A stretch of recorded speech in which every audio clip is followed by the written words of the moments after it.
Good morning students. ઘણા દિવસથી lecture upload નથી કર્યો અને હવે આપણે નવું લેસન સ્ટાર્ટ કરવા જઈ રહ્યા છીએ. લેસન છે તરંગ પ્રકાશશાસ્ત્ર. હજુ બી આપણે જાણીએ છીએ તે મુજબ કોરોના કાબૂમાં નથી. કેટલા દિવસ સુધી ચાલશે વી ડોન્ટ નો અગેન. આપણે આપણું કામ કરવાનું છે, તો કોઈ પણ પ્રકારની મુશ્કેલી પડવાની નથી. પ્રકરણ 10 તરંગ પ્રકાશશાસ્ત્ર, જે રે ઓપ્ટિક્સની આગળનો ભાગ છે, કિરણ પ્રકાશશાસ્ત્રની આગળ. તો આપણે બધા જાણીએ છીએ પ્રકાશ એટલે અદૃશ્ય તરંગો છે અને જેની તરંગ લંબાઈ 4000થી શરૂ કરીને એંગસ્ટ્રોમથી શરૂ કરીને 8000 એંગસ્ટ્રોમ સુધી છે, જે દ્રશ્ય વિભાગમાં પડે છે. એટલે કે આ તરંગ લંબાઈ વાળા કિરણો કોઈની ઉપર પડે તો એ વસ્તુ આપણને દેખાય. પ્રકાશ વિશે જુદા જુદા ખ્યાલો આવ્યા, અલગ અલગ વૈજ્ઞાનિક અલગ અલગ ખ્યાલો આવ્યા. એમાં પહેલા કણવાદ આવ્યો, અને જે કણવાદ હતો એ ડેકાર્ટિસ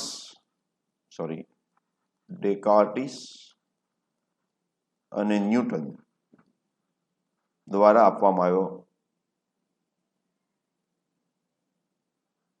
લાસ્ટ ચેપ્ટરમાં આપણે જોયું હતું, જ્યારે પ્રકાશ એક માધ્યમમાંથી બીજા માધ્યમમાં જાય ત્યારે તે ત્રાંસુ થાય છે.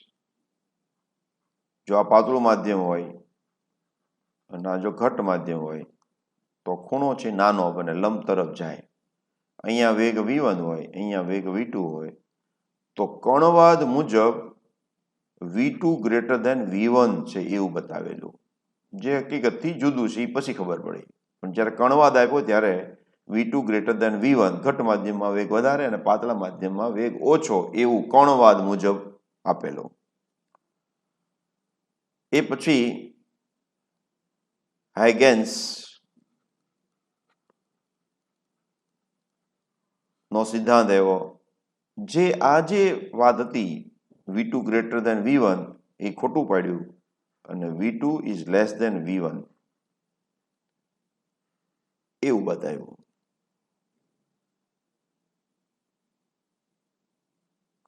તરંગને પ્રસરણ કરવા માટે માધ્યમની જરૂર પડે. તો પ્રશ્ન એવો, જો પ્રકાશ છે જે તરંગ હોય તો તે શૂન્યાવકાશમાં કઈ રીતે પ્રસરણ પામી શકે? આપણે જાણીએ છીએ પ્રકાશ શૂન્યાવકાશમાં પણ પ્રસરણ પામે છે. તો એ માટે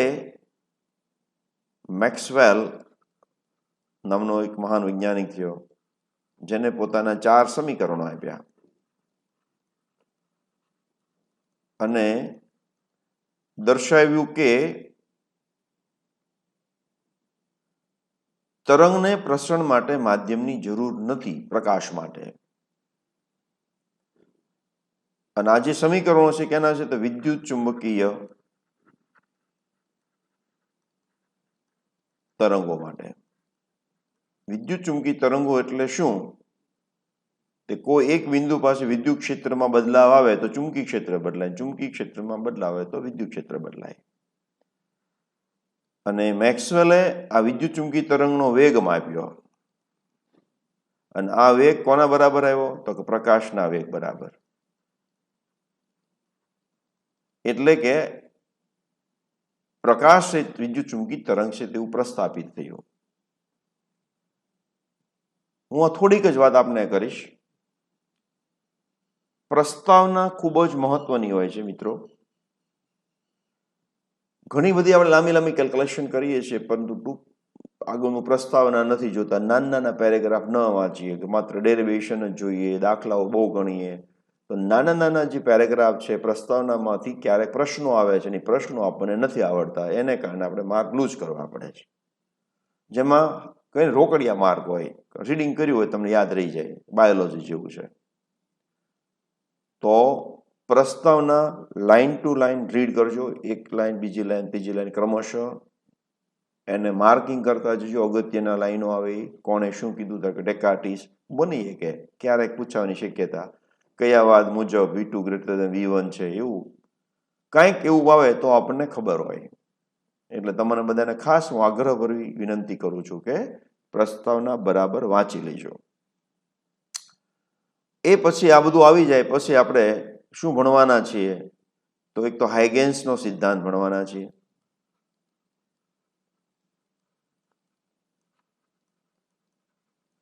હાઇગેન્સના સિદ્ધાંતની મદદથી પરાવર્તન અને વક્રીભાવની ઘટના સમજાવીશું. એ પછી વ્યતિકરણ. વ્યતિકરણ એ તરંગોમાં બનતી ઘટના છે, એ સમજશું. વ્યતિકરણના પ્રકાર આપણે સમજશું. વિવર્તન એ પણ જે તરંગ છે એના માટે ગંદી ઘટના છે. કોણ માટે ગંદી ઘટના નથી. એ પછી ધ્રુવીભવન આપણે સમજવાના છીએ. ધ્રુવીભવન આ ત્રણ ઘટના એવી છે જે તરંગ સાથે સંકળાયેલી છે અને એ આપણે સરસ રીતે ફોર્મ્યુલાની મદદથી પણ સમજવાનું છે. તો આ બધું આપણે અને એક અમુક ઓપ્ટિકલ ઇન્સ્ટ્રુમેન્ટ વિશે પણ એટલે કે માઇક્રોસ્કોપ અને ટેલિસ્કોપ વિશે પણ આપણે થોડું સમજવાનું છે. હવે જ્યારે આપણે એમ કહીએ કે પ્રકાશ છે એ કિરણ છે,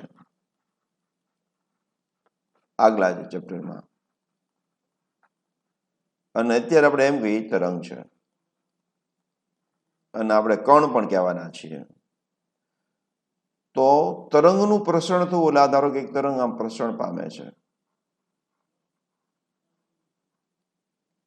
આ એક તરંગ છે. અને કિરણ મુજબ આપણે એમ કહીએ છીએ એ હંમેશા સુરેખ પથ ઉપર પ્રસરણ પામે છે. અને આને લગતો પ્રયોગ બી અમે જ્યારે નાના હતા અમને બી કરાવેલો પોસ્ટ કાર્ડની મદદથી. તમે બી કરેલો હશે કોઈએ. તો પોસ્ટ કાર્ડ આપણે રાખીએ 3 અને એક બાજુ મીણબત્તી રાખીએ અહીંયા આગળ અને અહીંયા હોલ હોય, બીજું પોસ્ટ કાર્ડ અહીંયા હોય અને જો હોલ સીધી લીટીમાં હોય તો આપણે મીણબત્તી દેખાય અને નહીં તો મીણબત્તી ન દેખાય. અહીંયા મીણબત્તી આપણે જોઈ શકીએ, આ મીણબત્તી છે તો આમાંથી આવતો પ્રકાશ એમાંથી પસાર થશે ને આપણને જોવા મળશે મીણબત્તી. એટલે કે પ્રકાશ સુરેખ પથ ઉપર ગતિ કરે છે એવું કોણ કહે છે? કિરણ પ્રકાશશાસ્ત્ર. તરંગ પ્રકાશશાસ્ત્ર એમ કે ના આવી રીતે પ્રસરણ પામે છે. તો ક્યારેક કિરણ પ્રકાશશાસ્ત્ર વાપરવું, ક્યારેક તરંગ પ્રકાશશાસ્ત્ર વાપરવું, પ્રશ્ન ઉદ્ભવે. તો જો તરંગ લંબાઈ ટેન્ડ્સ ટુ 0 હોય એવા કિસ્સામાં તરંગ પ્રકાશશાસ્ત્રની જગ્યાએ કિરણ પ્રકાશશાસ્ત્ર વાપરી શકીએ. અથવા હું બીજું ધારો કે હું આ પોસ્ટકાર્ડને ડિસ્પ્લેસ કર્યું ઘણું બધું તો મને લાઇટ દેખાતી, પણ હું બહુ માઇક્રોના ઓર્ડરમાં કરું.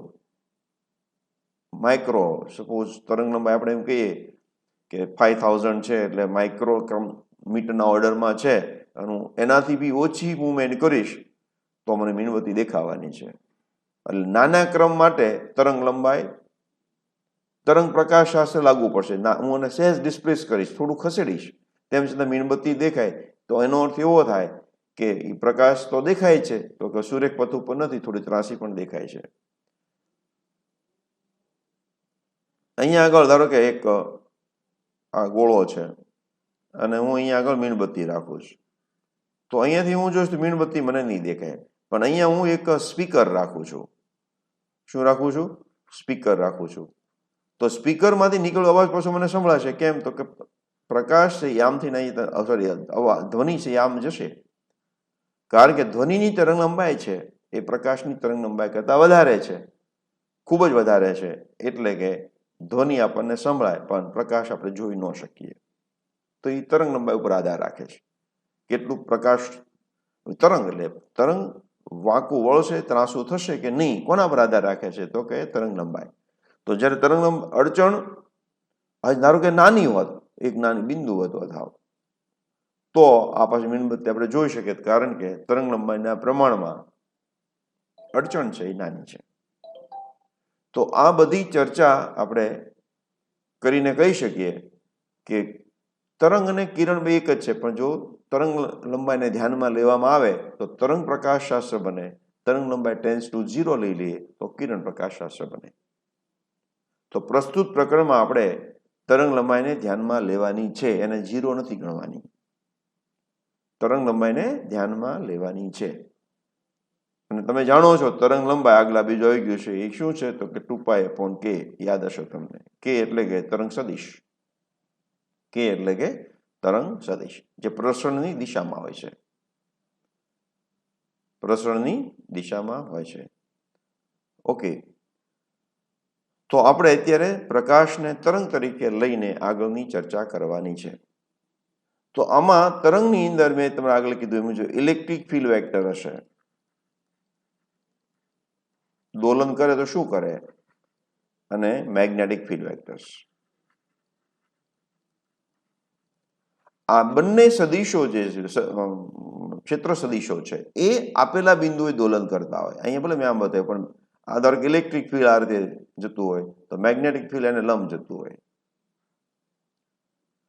અને એ પ્રસરણની દિશાને લંબ હોય. એટલે આવી રીતે થાય કે ધારો કે ઇલેક્ટ્રિક ફિલ્ડ વેક્ટર તમારું આ રીતે દોલન કરે છે, મેગ્નેટિક ફિલ્ડ વેક્ટર આ રીતે દોલન કરે છે, તમારી તરફ મારી તરફ, તમારી તરફ મારી તરફ, અને પ્રસરણ છે જમણી બાજુ થાય. એ પાછું આગળ આપણે જોશું એક ચેપ્ટર છે આપણે વિદ્યુત ચુંબકી તરંગો, એમાં પ્રસરણ આમ થાય છે કે આમ થાય છે કોની પર આધાર રાખે, ઇલેક્ટ્રિક ફિલ્ડ અને મેગ્નેટિક ફિલ્ડ કઈ દિશામાં દોલનો કરે એના પર આધાર રાખશે. એ અત્યારે હું રાખી મૂકું છું, ત્યારે જ્યારે આવે ત્યારે ચર્ચા કરીશું. તો આ ચેપ્ટરની મેઇન ટોપિક શરૂ આપણે કરીએ છીએ હવે, અને એ છે હાઇગેન્સનો સિદ્ધાંત. શું? હાઇગેન્સનો સિદ્ધાંત. હાઇગેન્સનો સિદ્ધાંત. તો એ સમજવા માટે આપણે પહેલા સમજી લઈશું તરંગ અગ્ર. તરંગ અગ્રનો ખ્યાલ આવશે એટલે હાઇગેન્સ સિદ્ધાંત આપણે પછી આગળથી સમજીશું. તો હાઇગેન્સનો સિદ્ધાંત સમજાવવા માટે આપણે પહેલા તરંગ અગ્ર સમજી લઈએ. તો ધારો કે શાંત પ્રવાહી છે, પાણી છે માની લઈએ, અને હું ટોપ ઉપરથી જોઉં છું, સ્ક્રીન દેખાય છે, અને અહીંયા ધારો કે મેં પથ્થર ડ્રોપ કર્યો, તો પથ્થર ડ્રોપ કરવાથી શું થશે, આ જે પાણી છે એનું શું થશે, સ્થળાંતર થશે, અને એને કારણે આ દોલનો કરશે, જે દોલનો પોતાના બાજુમાં આવેલા કણોને આપશે ઉર્જા, અને આ રીતે આપણે જોઈએ છીએ તો વલયો જોવા મળે છે. આ રીતે આપણને વલયો જોવા મળે. શાંત પાણીમાં પથ્થરો મારીએ તો આપણે ખબર છે વલયો ઉત્પન્ન થાય. તમને ઘણી આપણે એમ નથી કહેતા, કહેવત પણ છે, બહુ શાંત હોય એને તમે હળી કરો તો પછી વલય ઉત્પન્ન કરે, આમાં થાય. પછી બહુ શાંત હોય એને હળી ન કરાય. તો આવા વલયો ઉત્પન્ન થાય. આજે દરેક બિંદુઓએ જે કણો છે એ બધા કણો છે એ સમય સાથે દોલન કરશે. એ પોતે વિસ્થાપિત નથી થતું પણ સમય સાથે દોલન કરશે, એટલે આપણને વલયો જોવા મળે. હવે અહીંયા આગળનું જે ડિસ્ટર્બ વિક્ષોભ ઉત્પન્ન કર્યો તો અહીંયા પહોંચ્યો, એની સાથે અહીંયા બી પહોંચ્યો છે, એ સાથે અહીંયા બી પહોંચ્યો છે, બધી જગ્યાએ સમાન અંતર કાપેલું હશે, કારણ કે માધ્યમ તમારું પાણી છે તો બધી જગ્યાએ પાણી હશે, બધી જગ્યાએ દબાણે સરખું હશે, એટલે ઘનતા સમાન હશે, એટલે વેગ સમાન હશે. તો આ બધા જે અંતર હશે કેવા હશે, સમાન હશે. એટલે અહીંયા ઉત્પન્ન થયેલો વિક્ષોભ જ્યારે અહીંયા પહોંચે ત્યારે એની સાથે હું સર્કલ બનાવું તો સર્કલના દરેક બિંદુઓની કળા કેવી હશે, સમાન હશે. બરાબર? તો આપણે એમ કહીએ કે સમાન કળામાં દોલન કરતા કણો ને જોડતા તે વર્તુળ બનશે. બરાબર છે, વર્તુળ બનશે, કારણ કે દ્વિપરિમાણમાં છે. અને સમાન કળામાં દોલન કરતા કણોને જોડતા જે સમતલ બને પછી, આ તો હું અત્યારે દ્વિપરિમાણમાં તમને દેખાય છે, તો સમાન કળામાં દોલન કરતા કણોમાંથી પસાર થતું કાલ્પનિક સમતલને તરંગ અગ્ર કહે છે. એટલે કે તરંગ અગ્ર પરના રહેલા દરેક કણો સમાન કળામાં હોય છે એમ કહેવાય. તરંગ અગ્ર પરના દરેક કણો સમાન કળામાં દોલન કરે છે.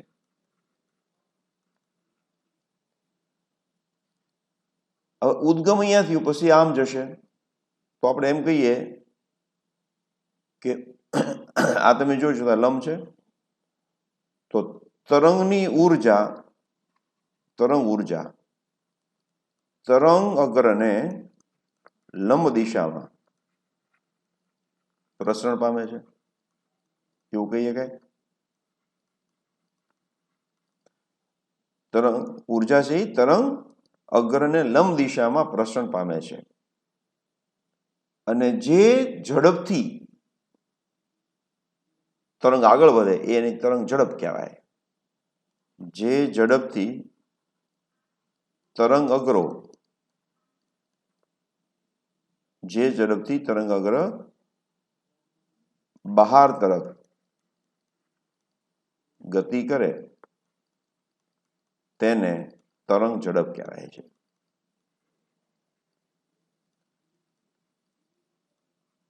હવે અહીંયા ઉદ્ગમ કેવું હતું, તો કે બિંદુવત હતું, એટલા માટે આપણને આવા વર્તુળ મળ્યા.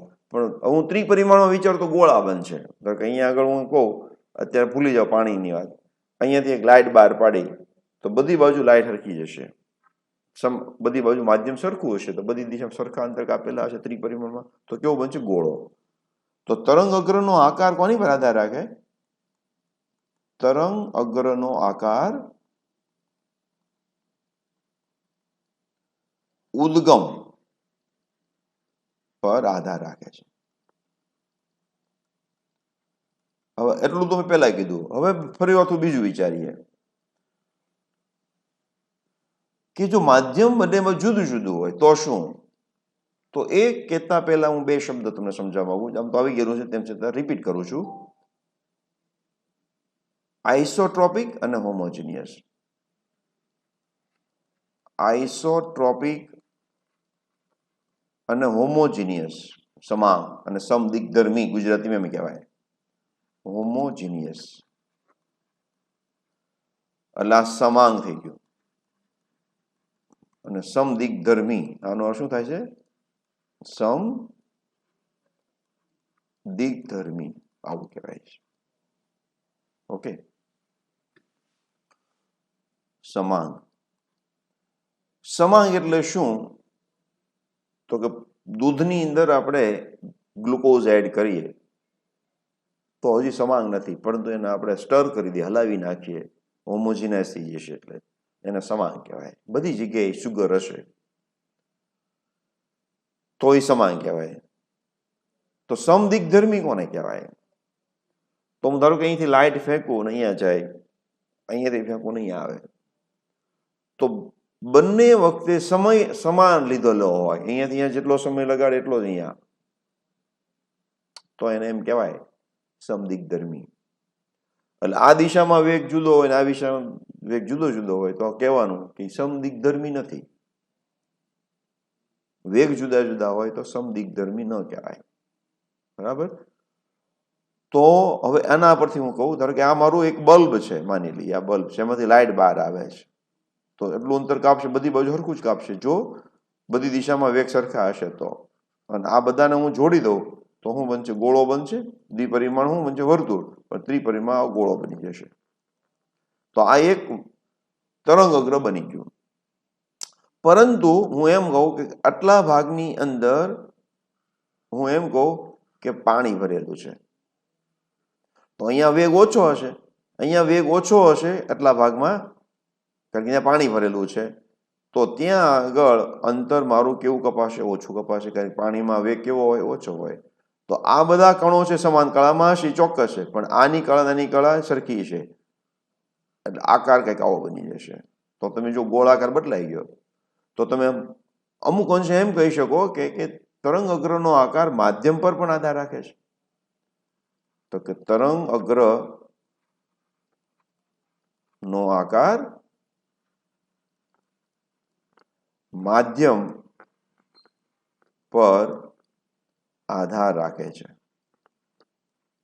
ઓકે, માધ્યમ બદલાઈ નાખો તો બદલે છે. હવે કોઈ પણ તરંગ ધારો કે ગોળાકાર છે, બહુ દૂર જાઓ, ધારો કે અહીંથી પ્રકાશ આવ્યો અને અહીંયા સુધી પહોંચી ગયો.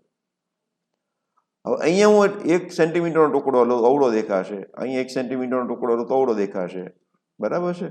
અહીંયા અવળો દેખાશે અને અહીંયા 1 સેન્ટીમીટર ટુકડો અવળો દેખાશે, દ્વિપરિમાણમાં. તો તમે જેમ દૂર જાઓ એમ આ વક્રતા ઓછી થતી જાય છે. એટલે કે કોઈ પણ તરંગ અગ્ર હોય, કોઈ પણ તરંગ અગ્ર લાંબા અંતરે સ્થાનિક રીતે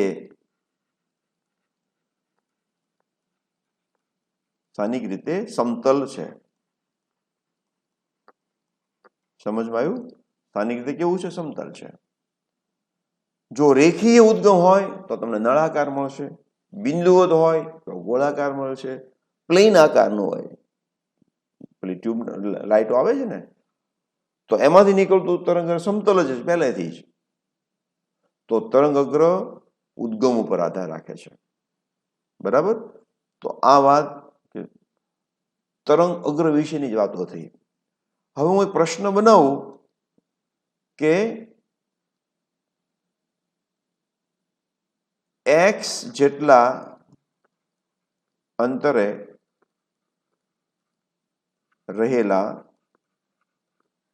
બે તરંગ અગ્ર પરના બિંદુ વચ્ચેનો કળા તફાવત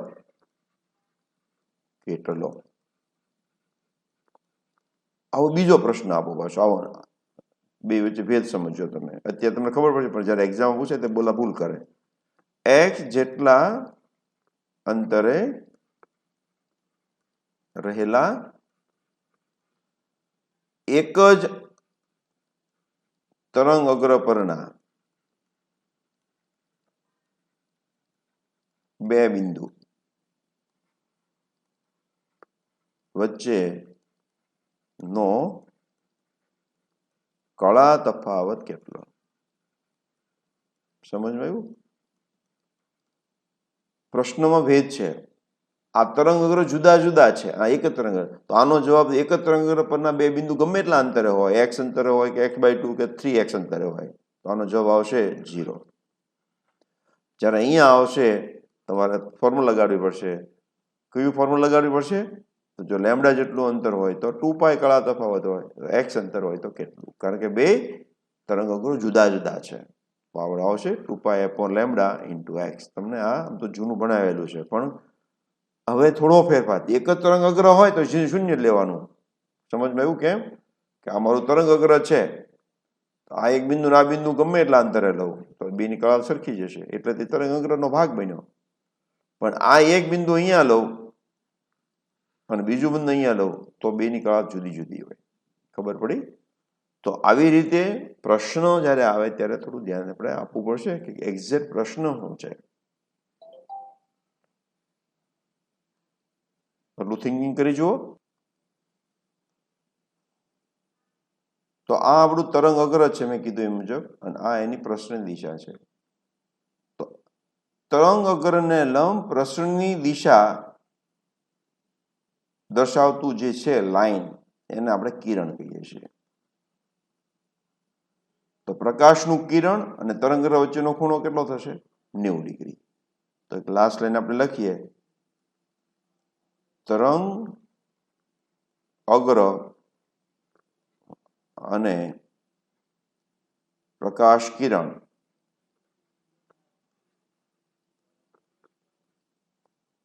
વચ્ચે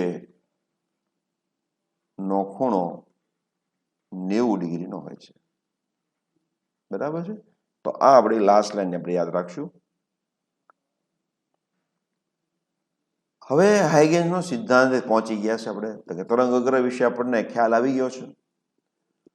તો હવે આપણે હાઇગેન્સનો સિદ્ધાંત સમજવાનો છે અને એની મદદથી પ્રસરણ કઈ રીતે થાય છે એ સમજાવવાનું છે. હાઇગેન્સનો સિદ્ધાંત અને પ્રસરણ. પ્રશ્ન એવો પૂછે, હાઇગેન્સનો સિદ્ધાંત લખો અને તરંગનું પ્રસરણ કઈ રીતે થાય છે તે દર્શાવો. તો એ માટે હું ગોળાકાર તરંગની વાત કરવાનો છું. કે માની લઈએ કે આ એક તરંગ ઉત્પન્ન થયેલું છે, આ ઉદ્ગમ છે, આ તરંગ અગ્ર છે એનો, આ બીજું છે. આમાંથી આવું કેમ બન્યું, એમાંથી પાછું આવું કેમ બન્યું, એને સમજાવવા માટે હાઇગેન્સનો સિદ્ધાંત ઉપયોગી છે. તો હાઇગેન્સના સિદ્ધાંત મુજબ શું છે? તો કે તરંગ અગ્ર છે, તરંગ અગ્ર પરના દરેક બિંદુ સ્વયં ગૌણ ઉદ્ગમ છે. સ્વયં ગૌણ ઉદ્ગમ છે. સ્વયં ગૌણ બિંદુવત ઉદ્ગમ છે. આ પહેલું એની લાઈન આપી. તો ધારો કે એક બિંદુ અહીંયા લઉં છું, તો આ એક ઉદ્ગમ જ છે બિંદુવત. આ એક બિંદુ લઉં, એ પણ બિંદુવત ઉદ્ગમ છે. અહીંયા પણ એક લઉં, ઘણા બધા છે, એમાંના હું એટલા લઉં છું ખાલી. તો ઉદ્ગમનું કામ શું? તો ઉદ્ગમનું કામ છે નવા તરંગો ઉત્પન્ન કરવાનું. તો આમાંથી એક નવું તરંગ ઉત્પન્ન થશે, તો દરેક બિંદુવત ઉદ્ગમમાંથી ગોળાકાર તરંગોનું ઉત્સર્જન થાય છે.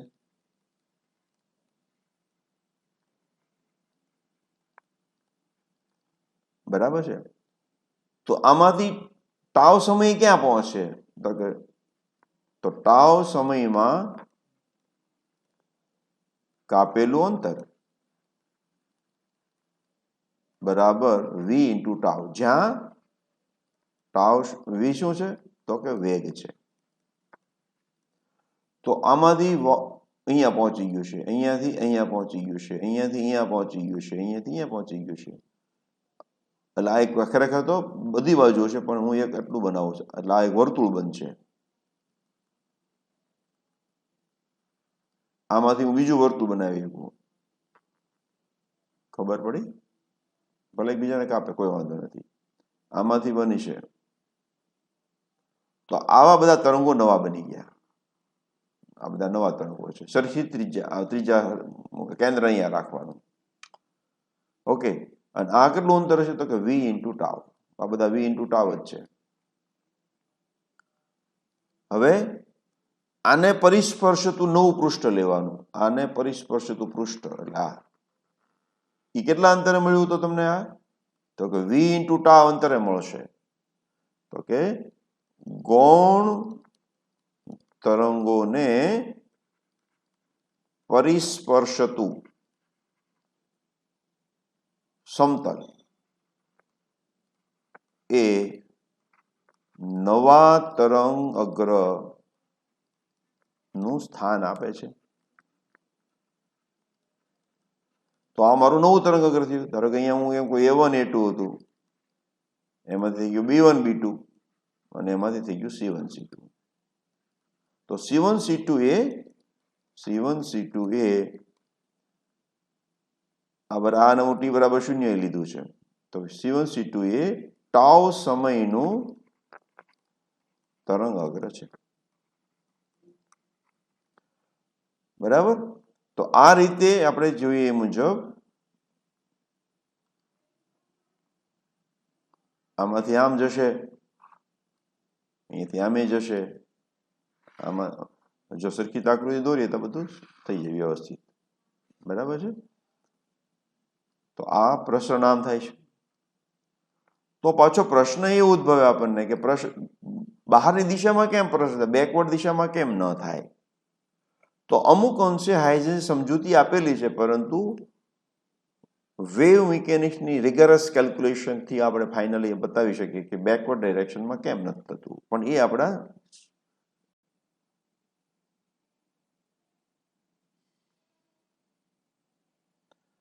તો આજે આપણે વાત ગોળાકાર તરંગની વાત કરી. જો એ માધ્યમ અલગ અલગ હશે તો અહીંયા વેગ જુદો જુદો હશે, તો આપણે જે ગોળાકાર આકાર હતો ને બોલે બીજો આકાર બની જશે. આવી જ રીતે આપણે સમતલ તરંગ અગ્ર માટે પણ સમજાવી શકીએ. તો સમતલ તરંગ અગ્ર હું દ્વિપરિમાણમાં જોઉં તો આવું હશે સાઈડ વ્યૂ. તો આ મારું એક તરંગ અગ્ર છે A1 A2. આમાંથી બીજું બનશે B1 B2. આ પ્રસરણની દિશા છે, આપણે કીધું ને પ્રસરણની દિશા તરંગ અગ્ર હંમેશા લંબ હોય, તો બીજું તરંગ અગ્ર બની ગયું B1 B2. આમાંથી પાછા દરેક બિંદુ છે ગૌણ ઉદ્ગમન છે, ઘણા બધા છે, એમાં આપણે અમુક બતાવીએ તો એમાંથી પાછું તમારું નવું તરંગ અગ્ર બનશે C1 C2. તો અમે તમે જો જ્યાં સુધી માધ્યમ એનું એ રહેશે તો તરંગ અગ્રનો આકાર બદલાતો નથી. જે તરંગ અગ્ર ઉત્પન્ન થયું એ તરંગ અગ્ર આગળ આગળ વધશે. ગૌણ તરંગોનો અગ્રનો આકાર કેવો હોય છે? ગોળાકાર. આપણે દ્વિપરિમાણ બતાવ્યું છે એટલા માટે તમને સર્કલ બનશે, આપણે કે આ સર્કલ બન્યું, બરાબર છે, આગળ આગળ જશે. તો આના પરથી આપણે હાઇજેન્સની સિદ્ધાંતની મદદથી આપણે તરંગ અગ્રના આકાર પણ આપણે સમજાવી શકીએ. કેવો તરંગ અગ્ર? વિવર્તનની વ્યતિકરણ પરાવર્તન અને વક્રીભવનની ઘટના આપણે સમજાવવાની છે, અને તરંગ અગ્રનો આકાર કેવો બનશે એ પણ આપણે અનુમાન લગાવી શકીએ છીએ. તો બીજા લેક્ચરની અંદર આપણે આ ચર્ચા કરશું. આજે બહુ નાનકડું છે, મેં તમને ફરી વાર કીધું, લાઈન ટુ લાઈન વિદ્યાર્થી મિત્રો રીડ કરજો. તમારી પર વિશેષ જવાબદારી છે, તમે ઘરથી દૂર છો, સ્કૂલથી દૂર છો, એટલા માટે. Okay, thank you very much.